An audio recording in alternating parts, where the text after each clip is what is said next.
कृष्णा माघ मास के शुक्ल पक्ष की एकादशी तिथि को जया एकादशी के नाम से जाना जाता है। इस एकादशी का पुराणों में भी बड़ा महत्व बताया गया है। धार्मिक ग्रंथों में वर्णन मिलता है कि व्यक्ति को मृत्यु के बाद अपने पाप कर्मों के अनुसार भूत और प्रेत की योनि में भी जाना पड़ता है और जया एकादशी का व्रत इसी प्रकार की योनियों से मुक्ति दिलाने वाला कहा जाता है। कहते हैं कि अगर जया एकादशी का व्रत आप पूरे विधि विधान से करते हैं तो भगवान विष्णु की कृपा आप पर सदा बनी रहती है, साथ ही सभी पापों से भी मुक्ति मिल जाती है। जया एकादशी का व्रत रखने वाले भक्तों को सुबह सबसे पहले स्नान के बाद घर के मंदिर में घी का दीपक जलाना चाहिए और फिर भगवान विष्णु का आह्वान करना चाहिए। इससे भगवान विष्णु प्रसन्न होकर अपने भक्तों पर कृपा करते हैं। जया एकादशी के दिन भगवान विष्णु के साथ ही माता लक्ष्मी जी की भी पूजा करनी चाहिए। मान्यता है ऐसा करने से जीवन में सुख समृद्धि आती है और भगवान विष्णु की कृपा से घर में कभी धन धान्य की कमी नहीं होती है। जया एकादशी के दिन जगत के पालनहार श्री विष्णु को प्रसन्न करने के लिए उन्हें पीले वस्त्र, पीले फूल, पीले रंग के फूलों की माला, पीली मिठाई, फल आदि अर्पित करने चाहिए। कहा जाता है कि पीपल के वृक्ष में भगवान श्री विष्णु का वास होता है, इसलिए इस दिन पीपल के वृक्ष की पूजा भी जरूर करनी चाहिए। जया एकादशी के दिन किसी मंदिर में स्थित पीपल के वृक्ष को जल अर्पित करने के बाद घी का एक दीपक जलाना चाहिए और परिक्रमा करनी चाहिए। एकादशी के दिन तामसिक भोजन भी नहीं करना चाहिए। इस दिन केवल एक बार भोजन कर सकते हैं और वो भी फलाहार ही होना चाहिए। इस दिन चावल खाने से बचना चाहिए। पूजा करने के बाद गाय को चारा खिलाना चाहिए और जरूरतमंदों को कुछ दान करना चाहिए। अगर संभव हो तो इस दिन उपवास भी रखना चाहिए और अगले दिन द्वादशी तिथि को शुभ मुहूर्त में अपना उपवास खोलना चाहिए। कोई भी व्रत हो बिना व्रत कथा के अधूरा माना जाता है। तो अब आपको सुनाते हैं जया एकादशी की संपूर्ण व्रत कथा। सभी एकादशी व्रतों के बारे में समय समय पर धर्मराज युधिष्ठिर भगवान श्री कृष्ण से पूछते रहते हैं। ऐसे ही एक बार माघ शुक्ल एकादशी आने पर भगवान श्री कृष्ण धर्मराज से कहने लगे, हे धर्मराज युधिष्ठिर, इस जया एकादशी के उपवास से कुयोनि से सहज ही मुक्ति मिल जाती है। जो मनुष्य अपने जीवन में इस एकादशी का व्रत कर लेता है उसने मानो सभी तप यज्ञ दान आदि कर लिए हों। जो मनुष्य श्रद्धा पूर्वक जया एकादशी का व्रत रखते हैं वे अवश्य ही सहस्त्र वर्ष तक स्वर्ग में वास करते हैं। ऐसा कहकर भगवान श्री कृष्ण मौन हो गए और फिर धर्मराज युधिष्ठिर ने भी जया एकादशी के व्रत का पालन किया। अब सुनिए ग्यारस माता की कथा। ग्यारस माता की कथा का वर्णन स्वयं भगवान श्री कृष्ण ने अपने श्रीमुख से धर्मराज युधिष्ठिर को सुनाया था। एक बार धर्मराज युधिष्ठिर ने भगवान श्री कृष्ण से पूछा, हे मधुसूदन, पुण्यमयी एकादशी अर्थात ग्यारस माता की उत्पत्ति कैसे हुई? इस संसार में वह क्यों पवित्र मानी गई और सभी देवताओं को कैसे प्रिय हुई? तब भगवान कृष्ण कहने लगे, हे कुंती नंदन, प्राचीन समय की बात है, सतयुग में मुर नाम का एक दानव रहा करता था। वह बड़ा ही अद्भुत, अत्यंत रौद्र तथा संपूर्ण देवताओं के लिए बड़ा भयंकर था। उस काल रूपधारी दुरात्मा महासुर ने देवराज इंद्र को भी जीत लिया था। सभी देवता उससे परास्त होकर स्वर्ग से निकाले जा चुके थे और शंकित तथा भयभीत होकर पृथ्वी लोक पर विचरा करते थे। एक दिन सभी देवता भयभीत होकर महादेव जी के पास गए। वहां देवराज इंद्र ने भगवान शिव को प्रणाम करके उन्हें आगे का सारा हाल कह सुनाया। देवराज इंद्र कहने लगे, हे महादेव, ये देवता स्वर्गलोक से निकाले जाने के बाद पृथ्वी पर भटक रहे हैं। मनुष्यों के बीच रहना इन्हें शोभा नहीं देता। हे देवाधिदेव, कोई उपाय बताइए, देवता किसकी शरण में जाएं? देवराज इंद्र की बात सुनकर महादेव कहने लगे, देवराज, जहाँ सभी को शरण देने वाले, सबकी रक्षा में तत्पर रहने वाले जगत के स्वामी भगवान गरुड़ध्वज विराजमान है, वहीं पर जाओ, वही तुम लोगों की रक्षा करेंगे। भगवान श्री कृष्ण कहते हैं, हे धर्मराज, महादेव जी की ये बात सुनकर परम बुद्धिमान देवराज इंद्र संपूर्ण देवताओं के साथ क्षीर सागर में गए, जहाँ भगवान गदाधर सो रहे थे। देवराज इंद्र ने हाथ जोड़कर उनकी स्तुति की। देवराज इंद्र इस प्रकार स्तुति करने लगे, हे देव देवेश्वर, आपको नमस्कार है। देव, आप ही पति, आप ही मति, आप ही कर्ता और आप ही कारण हैं। आप ही सब लोगों की माता और आप ही इस जगत के पिता हैं। देवता और दानव दोनों ही आपकी वंदना करते हैं। हे पुंडरीकाक्ष, आप दैत्यों के शत्रु हैं। हे मधुसूदन, हम लोगों की रक्षा कीजिए, हम इस समय संकट में हैं। हे प्रभु, हे जगन्नाथ, अत्यंत उग्र स्वभाव वाले महाबली मुर नामक दैत्य ने इस संपूर्ण देवताओं को जीतकर स्वर्ग से बाहर निकाल दिया है। भगवान, हे देव देवेश्वर, हे शरणागत वत्सल, देवतागण भयभीत होकर आपकी शरण में आए हैं। दानवों का विनाश करने वाले हे कमल नयन, हे भक्त वत्सल, हे देवेश्वर, हे जनार्दन, हम सब की रक्षा कीजिए, रक्षा कीजिए। भगवान, शरण में आए हुए देवतागणों की रक्षा कीजिए, इनकी सहायता कीजिए। देवराज इंद्र की स्तुति सुनकर भगवान श्री हरि बोले, देवराज, ये दानव कैसा है? उसका रूप और बल कैसा है? और उस दुष्ट के रहने का स्थान कहाँ है? कृपया इसका विस्तार पूर्वक वर्णन करो। तब देवराज इंद्र इस प्रकार बोले, देवेश्वर, पूर्व काल में ब्रह्मा जी के वंश में ताल जंग नामक एक महान असुर उत्पन्न हुआ, जो अत्यंत भयंकर था। उसका पुत्र मुर दानव के नाम से विख्यात है। वह भी अत्यंत उत्कट, महापराक्रमी और देवताओं के लिए अति भयंकर है। चंद्रावती नाम से प्रसिद्ध एक नगरी है, उसी में स्थान बनाकर वह निवास करता है। उस दैत्य ने समस्त देवताओं को परास्त करके उन्हें स्वर्ग लोक से बाहर कर दिया है। उसने एक दूसरे ही इंद्र को स्वर्ग के सिंहासन पर बिठाया है। अग्नि, चंद्रमा, सूर्य, वायु तथा वरुण भी उसने दूसरे ही बनाए हैं। हे जनार्दन, मैं सत्य कह रहा हूँ, उसने सब कोई दूसरे ही कर लिए हैं। सभी दूसरे देवताओं का निर्माण कर लिया है और देवताओं को तो उसने उनके प्रत्येक स्थान से भी वंचित कर दिया है। देवराज इंद्र की व्यथा सुनकर भगवान जनार्दन को बड़ा क्रोध आया। उन्होंने देवताओं को साथ लेकर चंद्रावती नगरी में प्रवेश किया। भगवान गदाधर ने देखा कि दैत्यराज बारंबार गरज रहा है और उससे परास्त होकर संपूर्ण देवता दसों दिशाओं में भाग रहे हैं। अब वह दानव भगवान विष्णु को देखकर बोला, उन्हें ललकारता हुआ इस प्रकार कहने लगा, दुष्ट, खड़ा रहे, खड़ा रहे। उसकी ये ललकार सुनकर भगवान के नेत्र क्रोध से लाल हो गए। वे बोले, अरे दुराचारी दानव, मेरी उन भुजाओं को देख। ऐसा कहकर श्री विष्णु ने अपने दिव्य बाणों से सामने आए हुए दुष्ट दानवों को मारना प्रारंभ कर दिया। दानव भय से विह्वल हो उठे। हे पांडु नंदन धर्मराज युधिष्ठिर, फिर भगवान विष्णु ने दैत्य सेना पर चक्र का प्रहार किया। उससे छिन्न भिन्न होकर सैकड़ों योद्धा मृत्यु के काल में समा गए। इसके बाद भगवान मधुसूदन बद्रिकाश्रम को चले गए। वहाँ सिंहावती नाम की गुफा थी, जो कि 12 योजन लंबी थी। हे पांडु नंदन, उस गुफा में केवल एक ही दरवाजा था।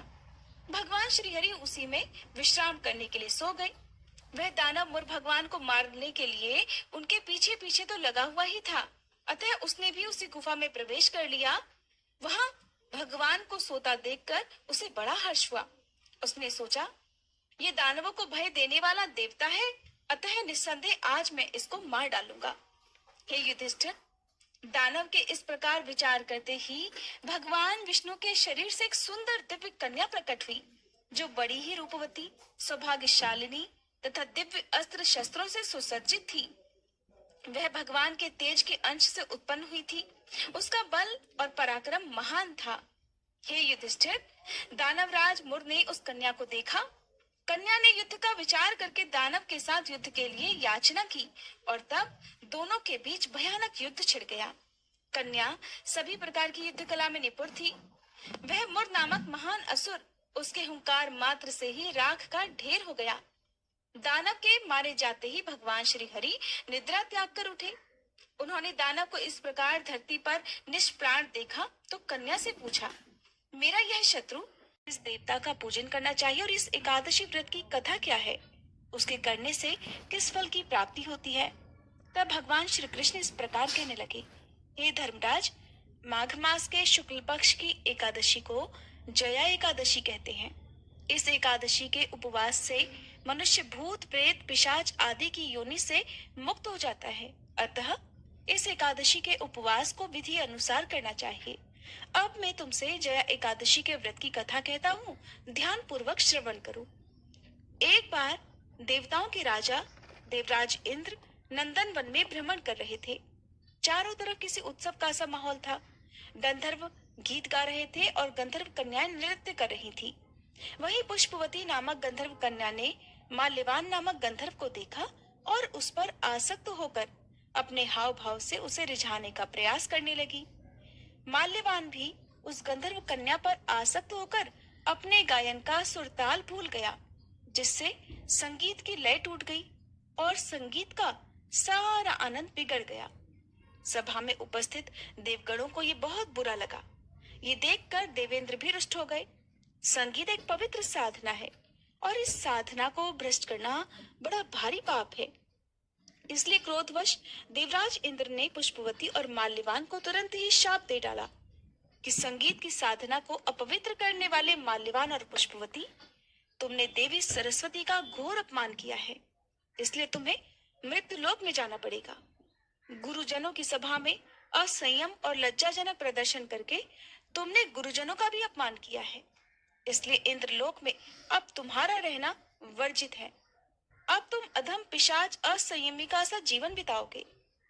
देवेंद्र का श्राप सुनकर वे दोनों अत्यंत दुखी हुए और हिमालय पर्वत पर पिशाच योनि में दुख पूर्वक जीवन यापन करने लगे। उन्हें गंध रस स्पर्श आदि का बिल्कुल भी बोध नहीं होता था। वहीं उन्हें असहनीय दुख भी सहने पड़ रहे थे। दिन रात उन्हें किसी भी क्षण नींद नहीं आती थी। उस स्थान का वातावरण अत्यंत शीतल था, जिसके कारण उनके रोए खड़े हो जाते थे, हाथ पैर सुन्न पड़ जाते थे और दांत किटकिटाने लगते थे। एक दिन उस पिशाच ने अपनी पत्नी से कहा कि न मालूम अपने पिछले जन्म में हमने कौन से ऐसे पाप किए हैं जिसके कारण हमें इतनी दुखदाई ये पिशाच योनि प्राप्त हुई है। पिशाच योनि से नरक के दुख सहना कहीं ज्यादा उत्तम होता होगा। इस प्रकार के अनेक विचारों को कहते हुए वे दोनों अपने दिन बिताने लगे। भगवान की कृपा से एक बार माघ मास के शुक्ल पक्ष की जया एकादशी के दिन इन दोनों ने कुछ भी भोजन नहीं किया और न ही कोई पाप कर्म किया। उस दिन मात्र फल फूल खाकर ही इन्होंने अपना दिन बिताया और महान दुख के साथ पीपल के वृक्ष के नीचे विश्राम करने लगे। उस दिन सूर्य भगवान अस्ताचल को जा रहे थे, अर्थात अस्त हो रहे थे। वह रात उन दोनों ने एक दूसरे से सटकर बड़ी कठिनता से काटी। दूसरे दिन प्रातःकाल होते ही प्रभु की कृपा से इन दोनों की पिशाच योनि से मुक्ति हो गई और पुनः अपनी अत्यंत सुंदर अप्सरा और गंधर्व की देह धारण करके तथा सुंदर वस्त्रों और आभूषणों से अलंकृत होकर वे दोनों स्वर्गलोक को चले गए। उस समय आकाश में देवगण तथा गंधर्व इनकी स्तुति करने लगे। फिर नागलोक में जाकर इन दोनों ने देवेंद्र को दंडवत प्रणाम किया। देवेंद्र को भी उनके इस दिव्य रूप को देखकर महान आश्चर्य हुआ। तब उन्होंने महान आश्चर्य के साथ ही इन दोनों से पूछा कि तुम्हें पिशाच योनि से मुक्ति किस प्रकार मिली, उसका सारा वृतांत मुझे भी बताओ। देवेंद्र की बात सुनकर माल्यवान कहने लगा, हे देवताओं के राजा इंद्र, श्री हरि की कृपा तथा जया एकादशी व्रत के पुण्य से हमें पिशाच योनि से मुक्ति मिली है। देवराज कहने लगे, हे माल्यवान, एकादशी व्रत करने से कन्या ने, जो कि साक्षात एकादशी ही थी, विनम्रता पूर्वक कहा, हे प्रभु, यदि आप प्रसन्न हैं तो मैं आपकी कृपा से सभी तीर्थों में प्रधान, समस्त विघ्नों का नाश करने वाली तथा सभी प्रकार की सिद्धि देने वाली देवी हो जाऊं। हे जनार्दन, जो लोग आप में भक्ति रखते हुए मेरे दिन को उपवास करेंगे, उन्हें सब प्रकार की सिद्धि प्राप्त हो जाए। हे महादेव, जो लोग उपवास, नक्त भोजन अथवा एक भुक्त करके मेरे व्रत का पालन करें, उन्हें आप धन, धर्म और मोक्ष प्रदान कीजिए। श्री विष्णु कहने लगे, हे कल्याणी, तुम जो कुछ कहती हो वह सब पूर्ण होगा, वह सब सत्य होगा। भगवान श्री कृष्ण कहते हैं, हे धर्मराज, ऐसा वर पाकर महाव्रता एकादशी बहुत प्रसन्न हुई दोनों पक्षों की एकादशी समान रूप से कल्याण करने वाली है।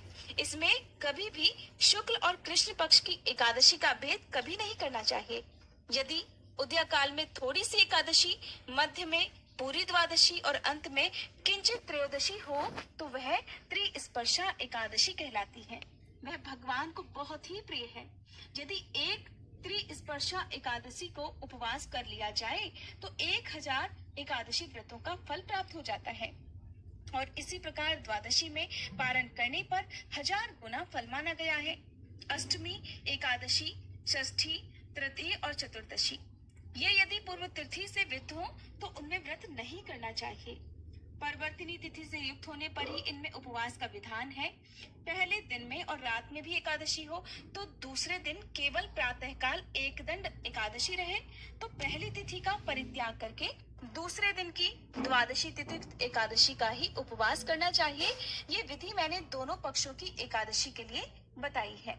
इस प्रकार जो भी भक्त एकादशी को उपवास करके ग्यारस माता की इस कथा को श्रवण करते हैं या पठन करते हैं वह वैकुंठ धाम में जाते हैं जहाँ साक्षात भगवान गरुड़ध्वज विराजमान रहते हैं। जो मनुष्य हर समय एकादशी के महात्म्य का पाठ करता है उसे 1000 गोदान के पुण्य का फल प्राप्त होता है।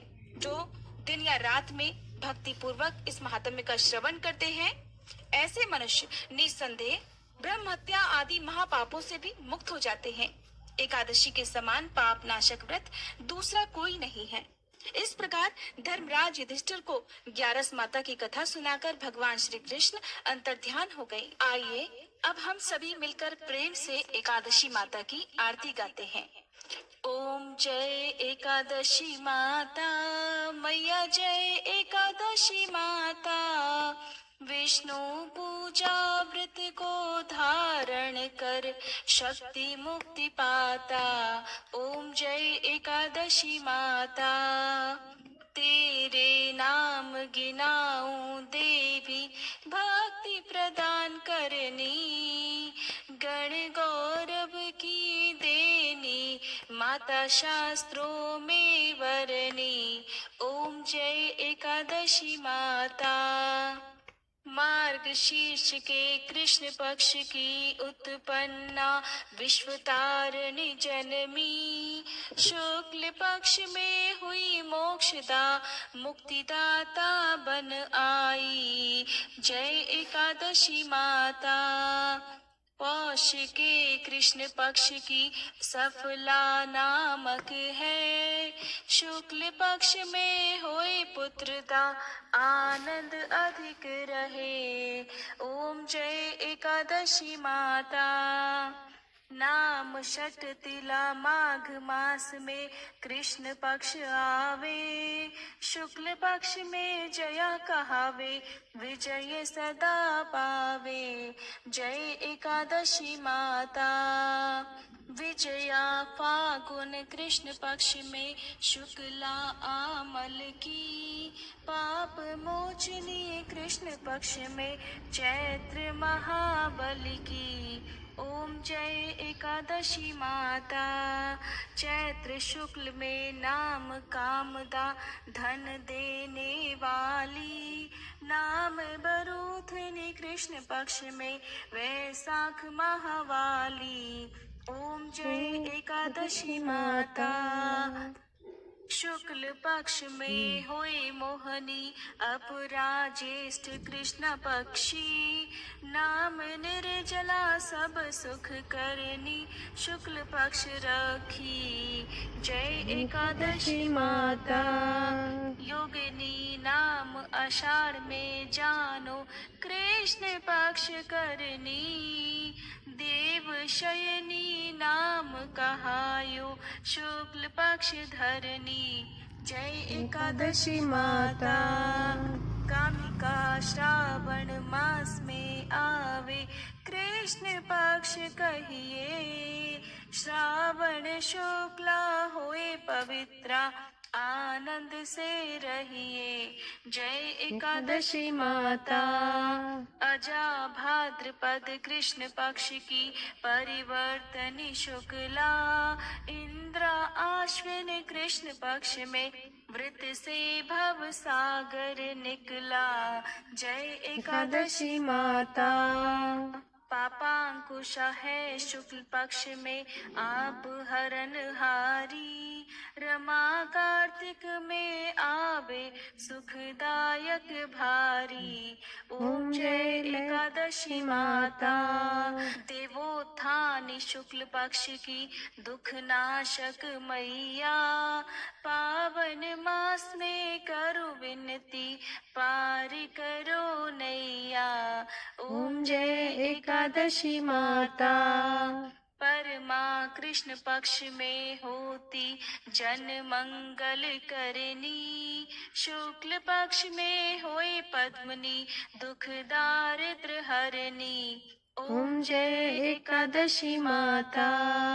जो कोई आरती एकादशी की भक्ति सहित गावे, जन गुरुदिता स्वर्ग का वासा निश्चय वह पावे। ओम जय एकादशी माता। मैया जय एकादशी माता। ओम जय एकादशी माता। ये थी आज की वीडियो। उम्मीद है आपको पसंद आई हो।